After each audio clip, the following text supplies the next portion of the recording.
I think that being an eagle is a tough thing. I mean, they're out there every day living on the edge of survival.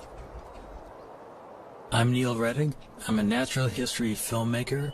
I've been making wildlife documentaries for over 30 years. My big passion in life, though, has been birds of prey. The really neat thing about this is that on a day like today, you have unlimited visibility in 180 degrees. After all these years, I decided it was the time to learn more about the national bird, a bird that Americans really don't know all that much about. And so we set out to discover their secret life, how they breed, how they hunt, to depict a real predator, the chaser of ducks, a catcher of game. And what we found was in some ways incredibly mind-blowing. They will face any kind of threat with full force, and they won't hold back. Here's a couple more chasing each other down here. Look at. They're gonna come by. We're gonna get some shots.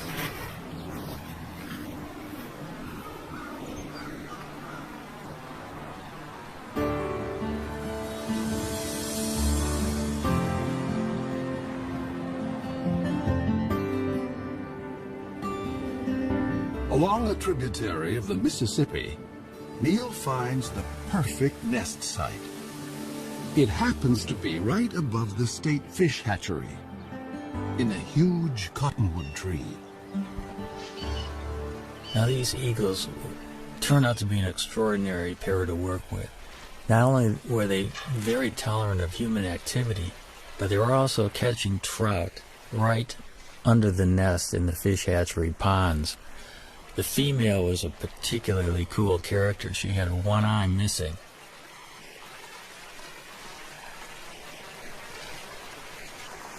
Watching these birds work on the nest in the dead of winter was really something.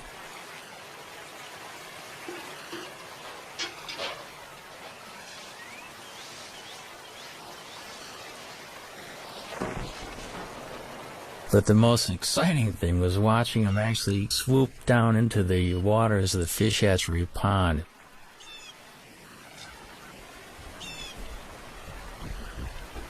Even though the female had one eye, I was amazed at her accuracy in actually catching trout.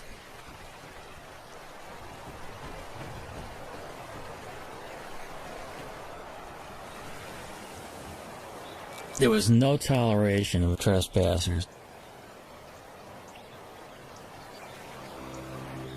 The nest site is the nucleus of their activities, and they have to protect the resources right near the nest. Any other eagle that would come anywhere near that fish hatchery pond would be chased off. It's a demonstration, too, of speed and agility. The maneuvers were remarkable through the branches. And that is one of the things that has always surprised me about this species, how fast they are.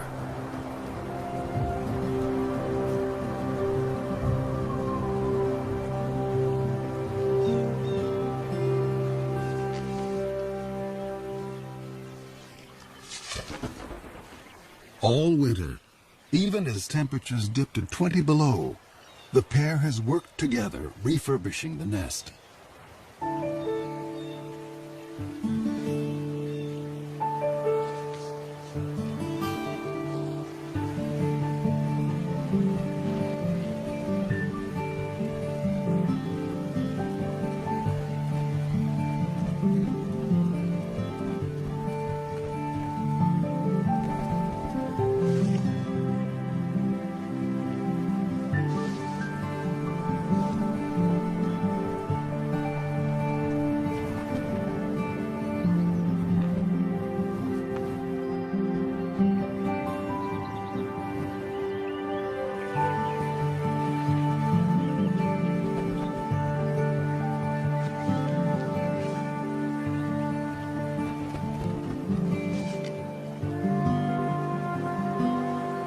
I think a lot of the nest building activity is part of pair bonding, because they have to get their act together as a matter of survival.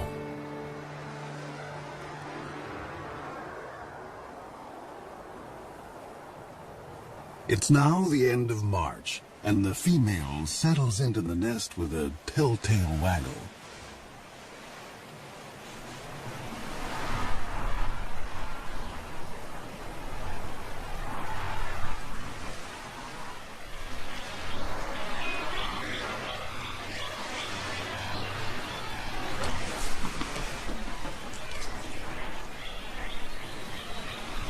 Bald eagles normally lay 2 to 3 eggs.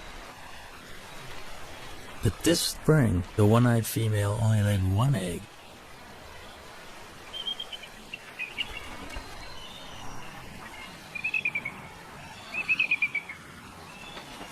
The couple begins a daily routine.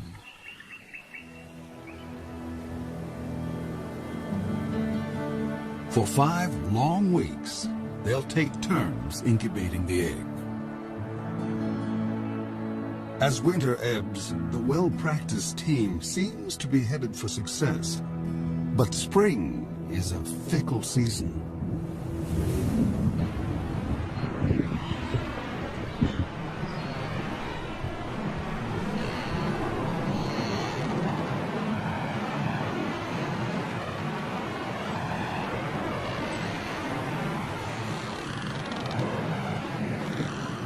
In mid-April, it was a freak snowstorm. I'll never forget it. The nest was being blown around by this violent wind. The snow was going absolutely horizontal, and it just kept reminding me of what these birds are facing in everyday life.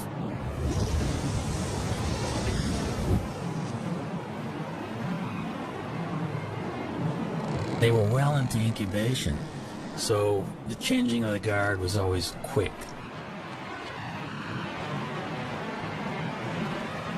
Because you got to remember, they have delicate eggs that they're protecting and keeping warm.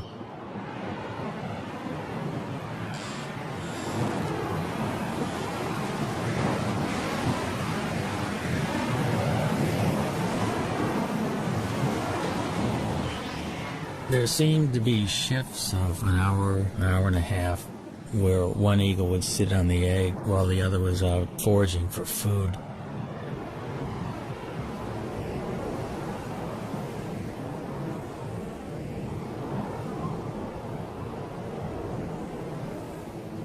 Through the storm, the male sat waiting for the female to return.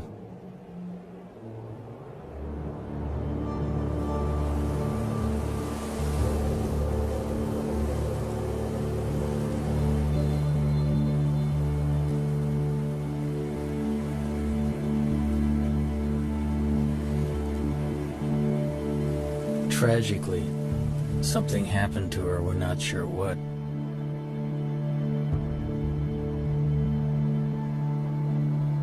There's so many things out there that can work against the survival of these magnificent birds, and makes you realize how fragile their existence actually is.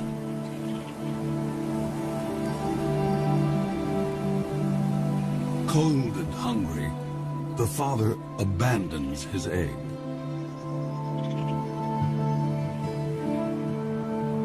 Now he has lost almost everything. He may find another mate and start all over again. But until then, he must defend his territory alone.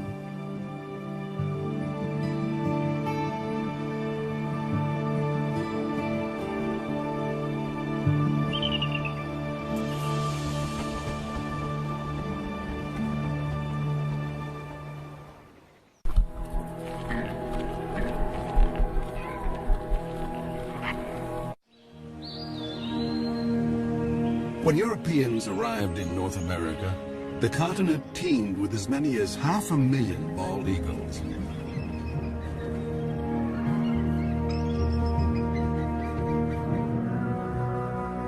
But as settlers advanced, the raptors became targets, and their nesting trees fell to the blade.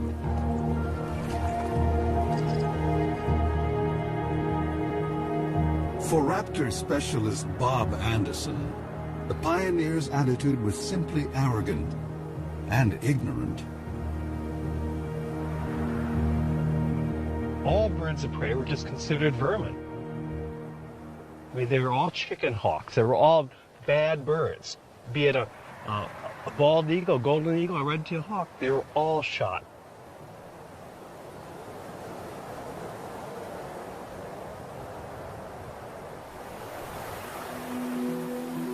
At the start of the 20th century, bald eagles were under siege across the lower 48. Alaska seemed like the last wild place, and there the bald eagle thrived. But in 1917, the territory introduced a cash bounty. By mid-century, over 120,000 eagles had been shot. And the gravest threat was still to come. After World War II, DDT came into widespread use to control insect pests. Bald eagle numbers went from decline to freefall. When I was a kid, just to see a bald eagle was just a once-in-a-lifetime experience. The phones would ring if a bald eagle was seen anywhere. I mean, everybody would call. It'd be on the front page of the paper. A bald eagle was seen. DDT made eggshells thin and fragile, sharply reducing the number of hatching chicks. The crash was taking place so rapidly, I was just convinced whatever eagle I saw was just going to be a dinosaur. In my lifetime, they were going to be extinct. In the 1960s, just over 400 nesting pairs remained in the continental United States. In the 70s, 2 centuries after embracing an icon of wildness, the U.S. declared the bald eagle endangered. America's symbol of strength had become an emblem of environmental degradation. But America was not about to forsake its troubled symbol. Researchers finally persuaded Congress to take action against DDT. By 1973, general use of the pesticide was banned. Almost immediately, bald eagles started to rebound.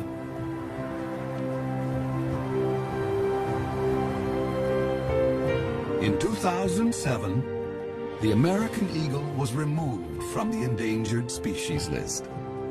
By tapping our own better natures, we had given primal nature a second chance.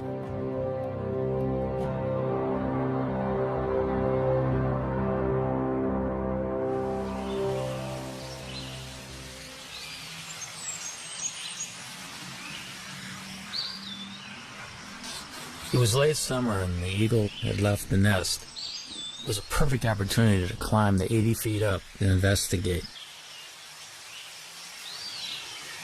Bob and I wanted to have a look to see just what was on the nest.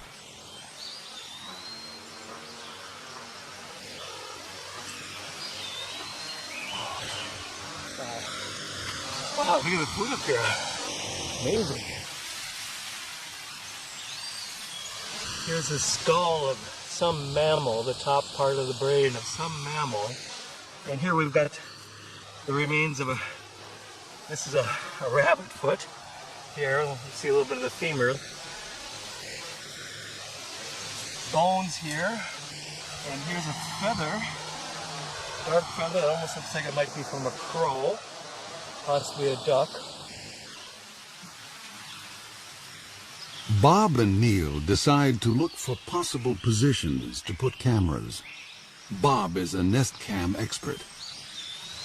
One thing that we're really hoping to install here in the next week or two are multiple cameras. You know, one on this limb, maybe one on this limb, perhaps one on the other limb, all pointing into this general area, the bowl of the nest.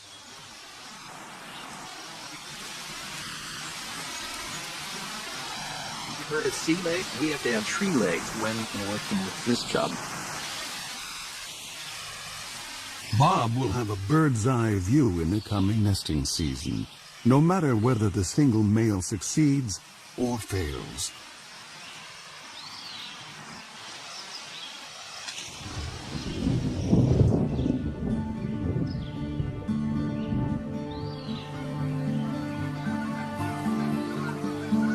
October in the upper Mississippi Valley.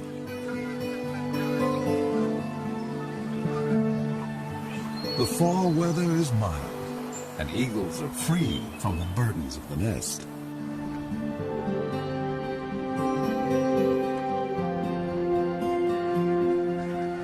Water birds, soon to depart for warmer havens, are briefly abundant.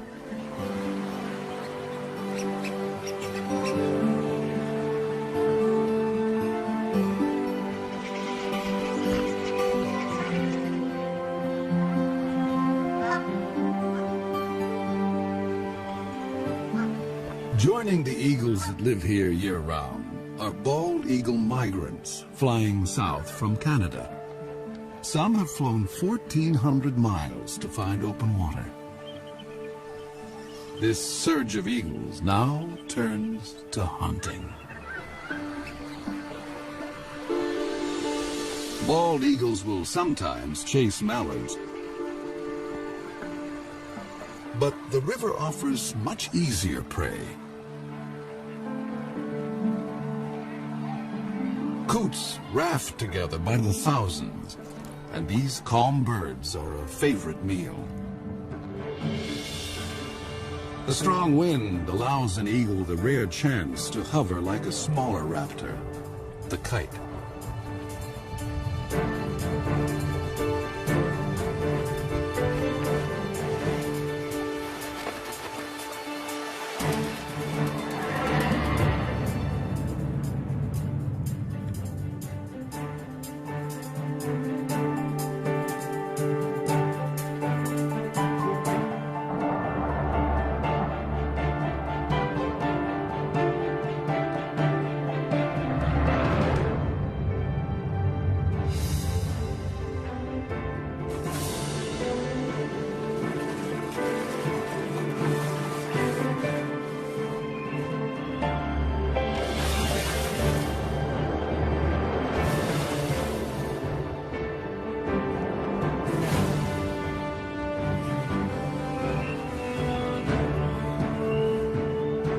There's more than enough prey for every eagle, but thievery is in their nature.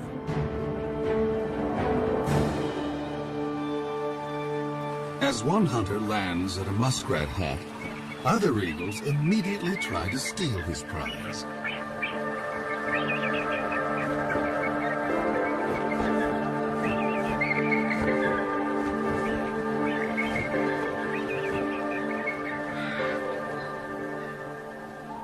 This autumn bounty is a returning glimmer of the old days. In November, when the eagles are staging on the upper Mississippi, there is one place far to the north that is almost primeval, an untouched wilderness. This is the Chilkat River in Alaska, where great runs of salmon bring eagles from as far as 1,000 miles away. The salmon have made their own epic journey in from the sea to spawn. They will die soon afterwards, but they will sustain this great gathering of eagles, as they have done each autumn for thousands of years.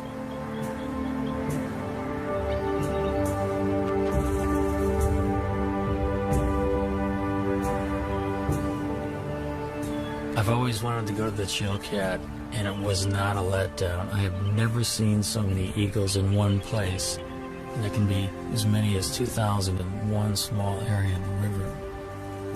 It's like going back into time being there.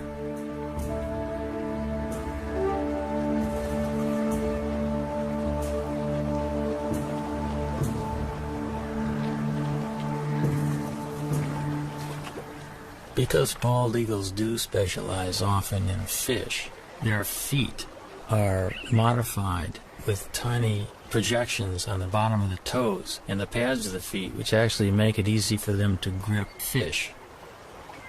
Their beaks are incredibly efficient at ripping the flesh of fish and other prey that they catch.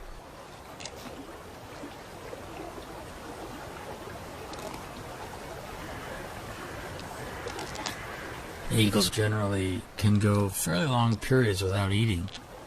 They have what's called a crop, which is an extension of the esophagus, which is a storage bag for food. When there's plenty of food around, they'll take advantage of it by gorging themselves. And they can actually go after a gorge for a week to 10 days without feeding if they have to. But as soon as a bald eagle catches something, you can bet that within seconds another one's going to come in and hassle it.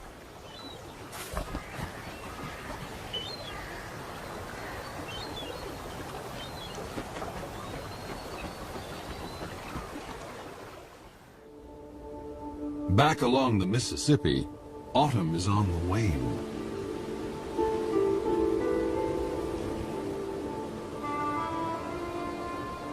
Winter makes a gentle entrance.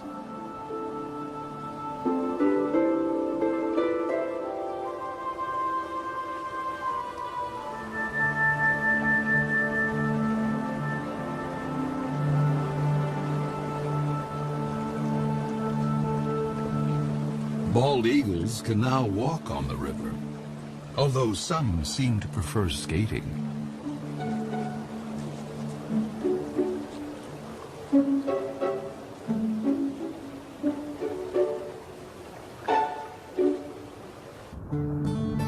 Gizzard shad can still be plucked up, but they will soon be entombed in ice.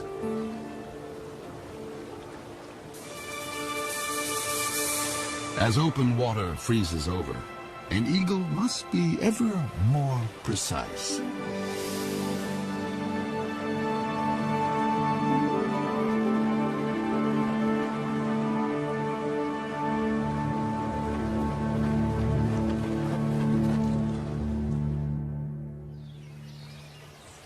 At the hatchery nest, Bob Anderson has been keeping an eye on the widowed male.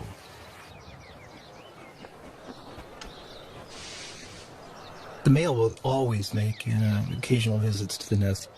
He still maintains the territory. He's working on his nest, adding little trinkets that might make it more attractive. This particular nest is prime property. It's located so close to a prime food source.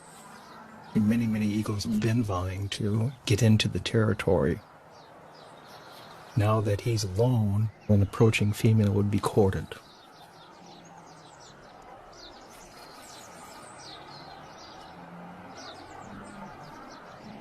After rearranging his corn husks, the male sets off to cover his territory.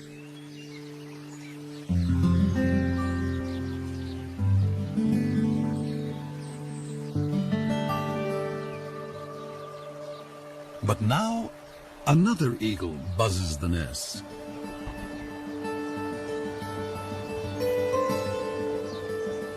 It's a female.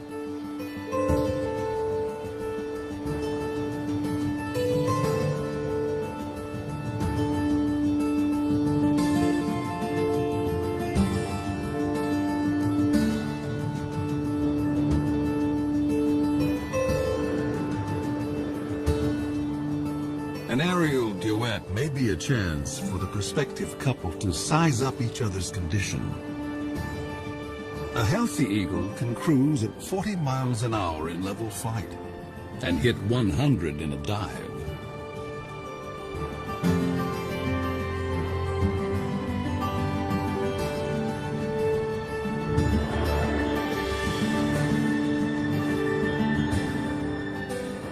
After a few minutes with their heads in the clouds, the courtship is over. Romance is a luxury. There's work to be done.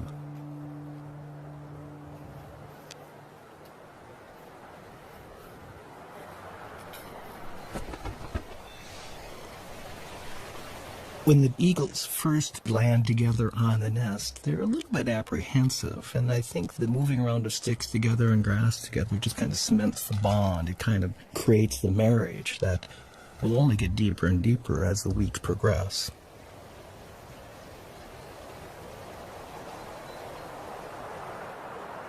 But ironically, in this situation, the male has the final say. Even though she brings a stick and tries to put it in someplace, the male will grab her stick and put it someplace else.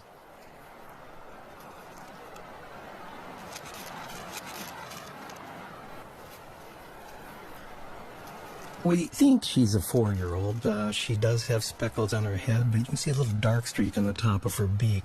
That dark streak tells us that maybe she's a 4-year-old. He's got a young bride, probably coming into her first breeding season.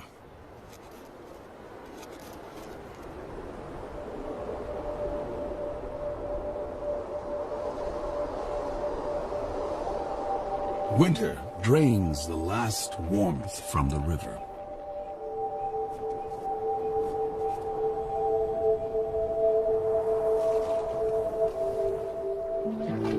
Fresh perils appear for all the creatures along the Mississippi.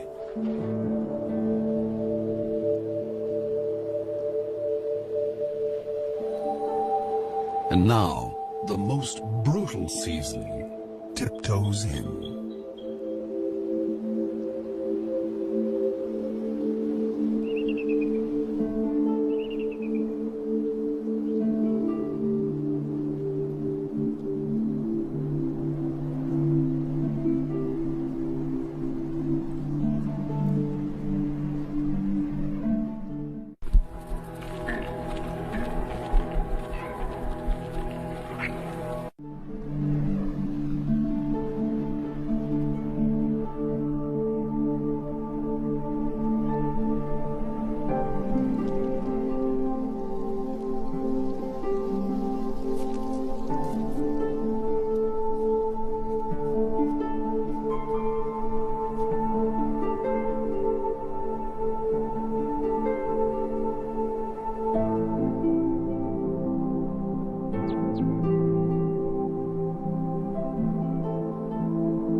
In a workshop beneath the Iowa hatchery nest, Bob Anderson checks on his reality show.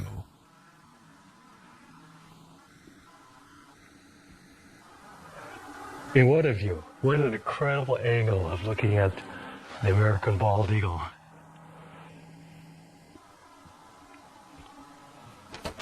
And there she is also. And he's the boss boy. This is his nest. I mean, he calls the shots. He's in charge of all construction. No matter what she does, he comes back and rearranges it. And 100% of the time.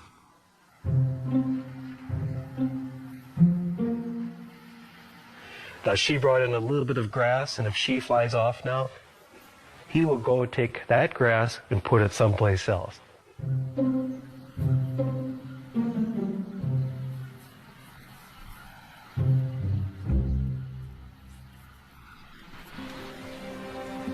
Despite squabbles over decor, the new couple is starting to embrace their common purpose.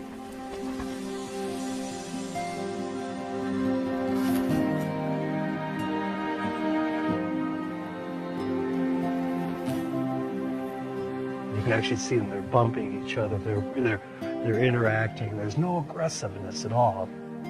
A month ago, they would have never tolerated this being this close to each other. It's like now they're a team.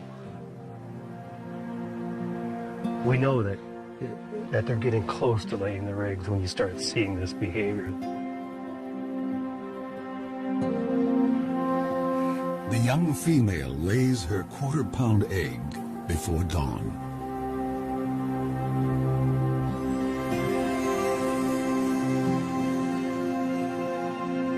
Exposed, an egg can freeze in a minute. And so the father will need to move in for his first shift. The first egg was laid early in the morning. We actually missed it. We saw the birds sitting in the bowl. We knew that it would be soon, but we were kind of surprised to see this first egg. But we can see him, how careful he is with his feet. His feet are balled up, and he's trying to hide his talons. He doesn't want those nails to poke a hole in that fragile egg. It's touching to watch that sensitivity that this old guy has had, you know, with many, many eggs probably in his lifetime.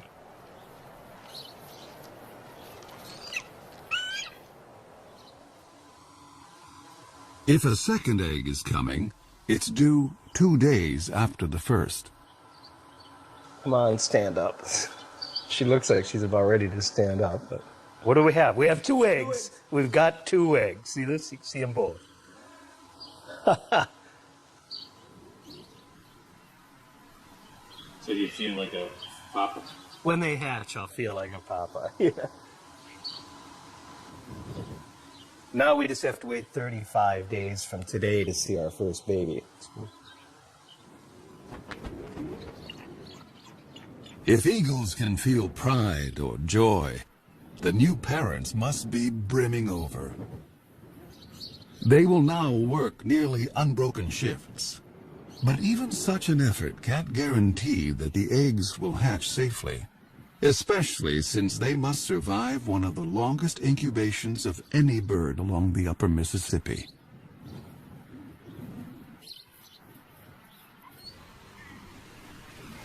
Egg thieves abound. Raccoons and crows are everywhere. So each parent is highly attuned to any sight or sound of menace.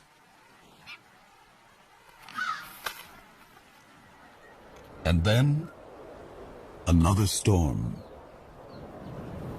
We knew a storm was coming, and we really wanted to see the first reaction of the birds waking up covered in snow. So we made sure we had our recorders running long before daylight. I was at first disappointed we had snow on the lens, but it just shows how ugly the conditions really, really are. I mean, this bird's covered in snow. And she's screaming right now at the male, going, "Come and relieve me, come and take my place."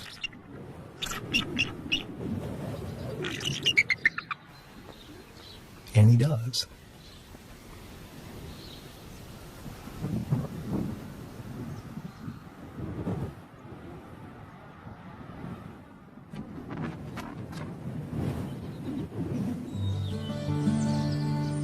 On a Minnesota farm 40 miles away, another family is further along. Their 2 eaglets have already hatched.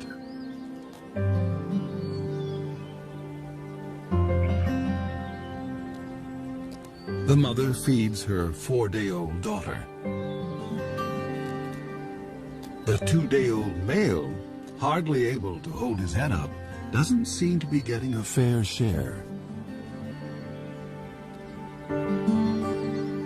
Although both parents are dedicated, they have a blind spot for one particular peril, one within the family.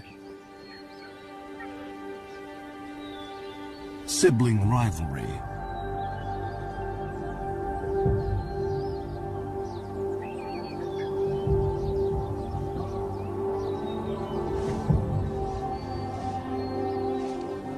It's not unusual for the older eaglet to turn on the younger and smaller. In nature's cold calculation, why share your meals when you can eat more alone?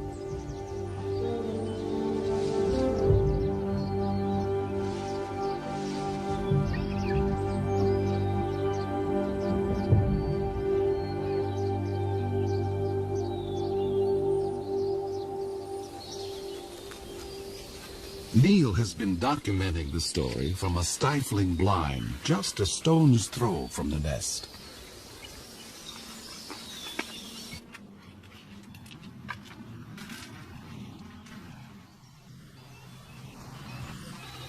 The dynamics of this whole syndrome is that the chick that's beat up becomes weaker and weaker, cowers. She's kind of afraid to even stand upright, and the female will always feed the chick that's more robust. It is called the Cain and Abel syndrome. The feedings go on for about 5 to 8 minutes, sometimes maybe 12 minutes. The bigger chick is getting up to 30 or 40 pieces of food per feeding. The little one would get about 6 to 8 pieces. So I past few days we've been worried a lot about whether the younger, smaller chick is going to survive or not. So we got our fingers crossed that little UT, we call him Underdog, is going to be okay.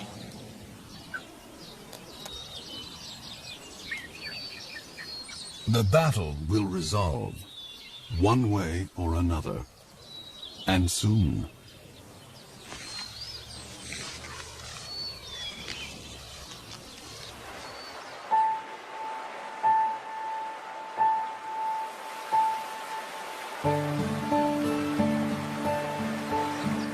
Water flows again at last. Spring has come to the upper Mississippi.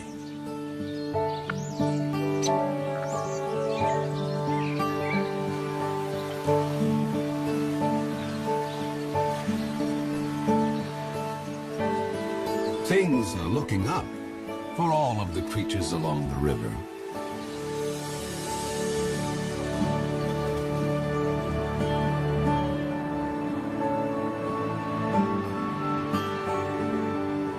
Eagles visiting from Canada now return north to their nesting territories. For year-round residents like the hatchery couple, spring means getting ready for eaglets.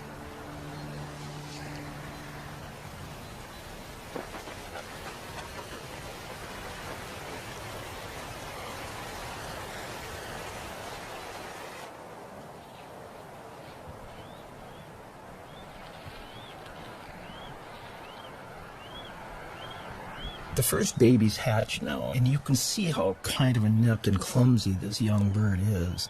She doesn't quite know what to do. That baby's begging for food, and yet she's not fully responding to it. And yet there's food off to the right in the nest. And these first few days were so painful for us. If it wasn't for the male, I don't think the babies would have survived.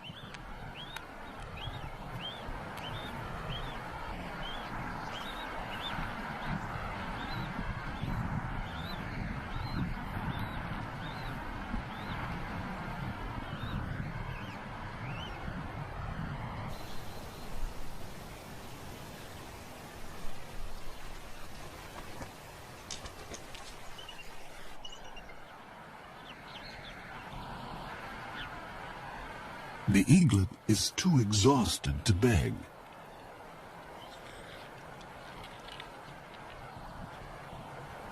And now the mother starts to feed herself. Parent and young are failing to connect.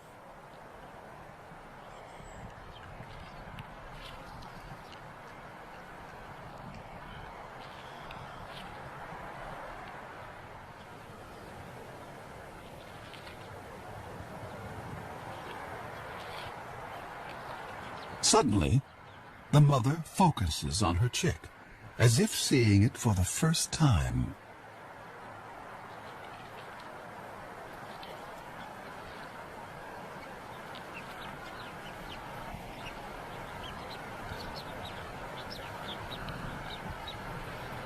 She doesn't know how to approach it now, and she's trying to ball up her feet.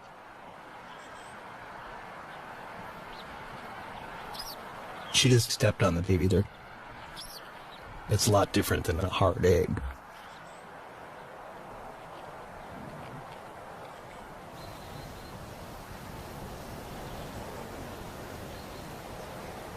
This shot here really just surprises.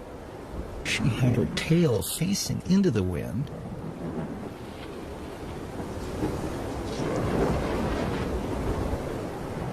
The winds gusted to 40 miles an hour.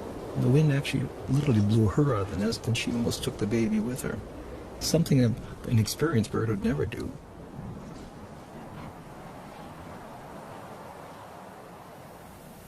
It's been a trying day, and the stakes are only going up.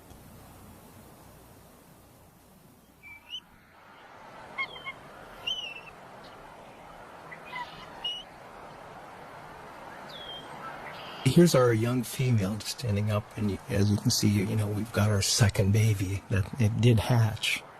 And again, you can see that she's getting a little bit better with her feet. You know, already there's been a little bit of learning, I guess, that's taken place. And now the old man will come in, the guy that's so proven. That's him on the right. She's stepping off now.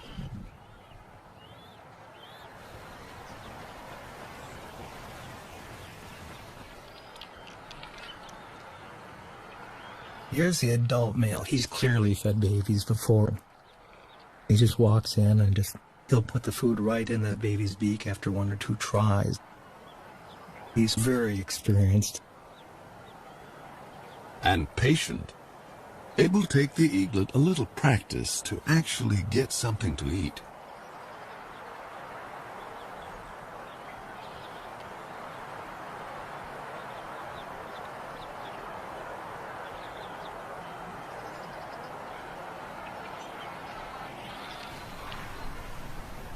At least in this nest, there's no sign of sibling rivalry.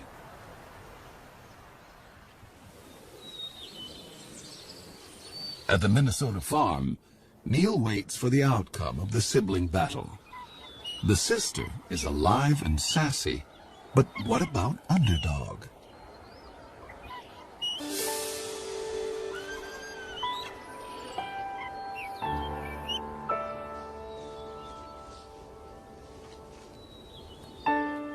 Finally, I could see that Underdog was competing. He was actually getting food offered by the female and gaining strength. Today he does look better. I think little Underdog might have a chance.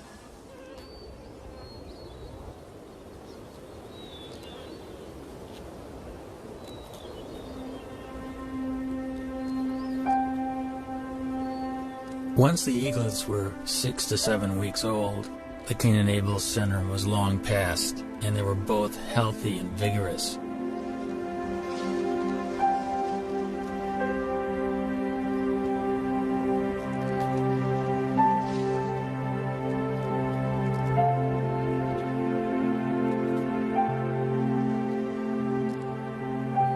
Each day these little guys will eat the equivalent of about a half a pound to a pound of fish.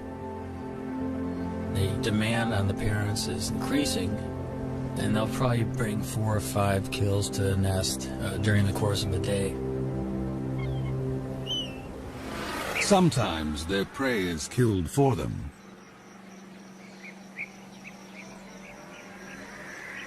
But this kind of meal is no free lunch. Every year, countless bald eagles are struck by vehicles.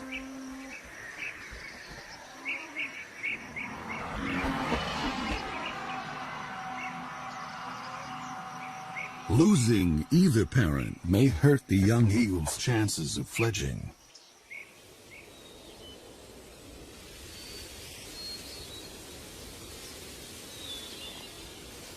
At the age of 10 weeks, 7,000 feathers have replaced the downy coat of youth, allowing new skills to emerge. Underdog starts building up strength with short flights to nowhere. Only 2 weeks remain before the chick's maiden flights.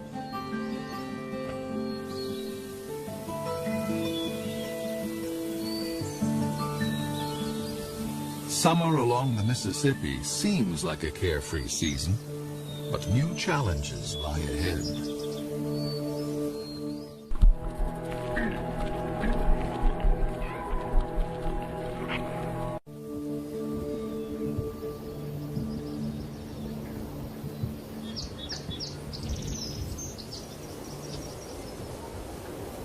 At the hatchery nest, the eaglets are still growing their flight feathers.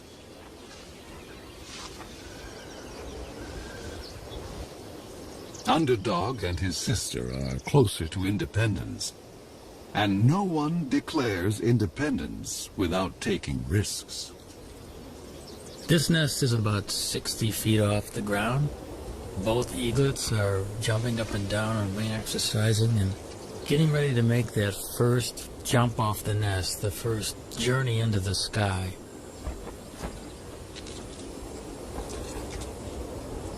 Nearby, other young eagles are already on the wing. It must feel really wonderful to have your first flight underway and feel the wind rushing by.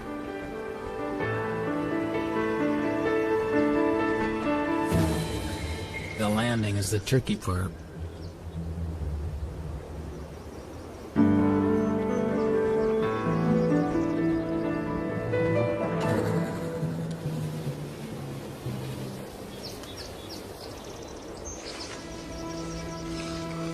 Underdog tests his engines at full power.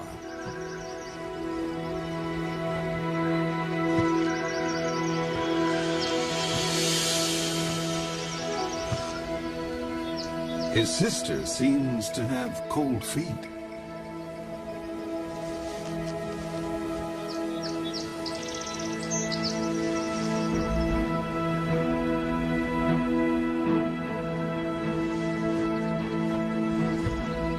The wind picks up, and Underdog leans into it.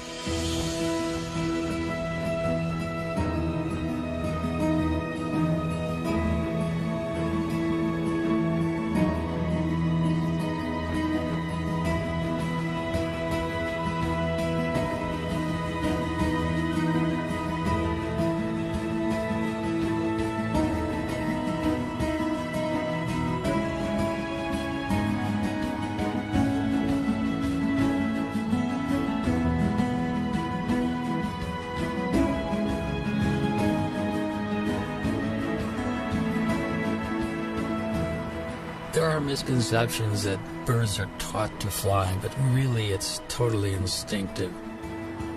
They do chase their parents around, however, possibly to steal fish, and also because they're bald eagles, they're social.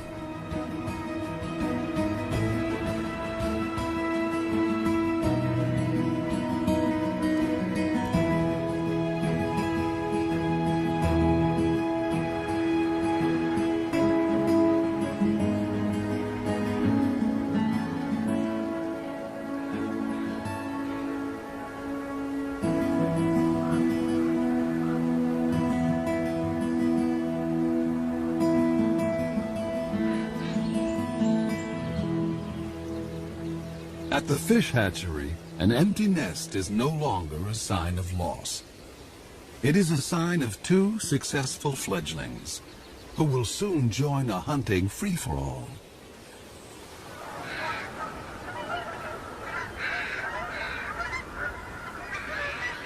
As fall arrives, a cycle of seasons is completed. Once again, the Mississippi becomes a crossroads for water birds.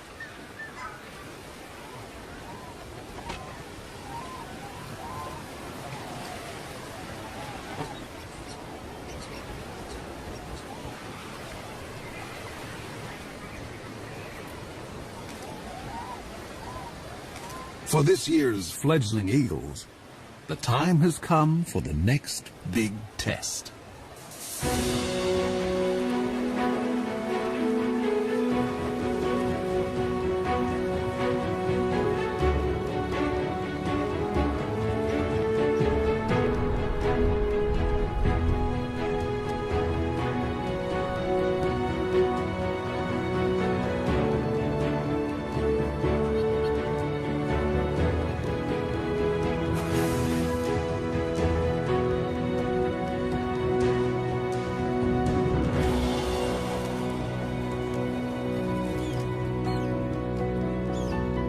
It's a big moment for a young bald eagle to bag his first coup.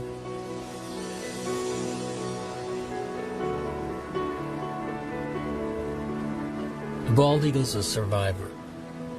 It's gone through really bad times, and now it's prevailing.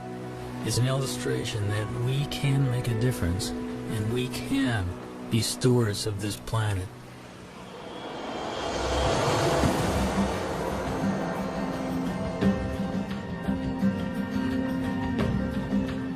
With food so plentiful, bald eagles, young and old, switch from hunting to something more like rugby.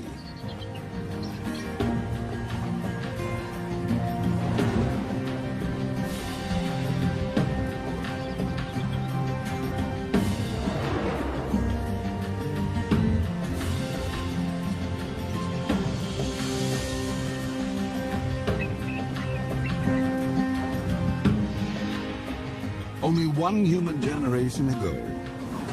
Such a celebration of eagles could not have been witnessed on the Mississippi.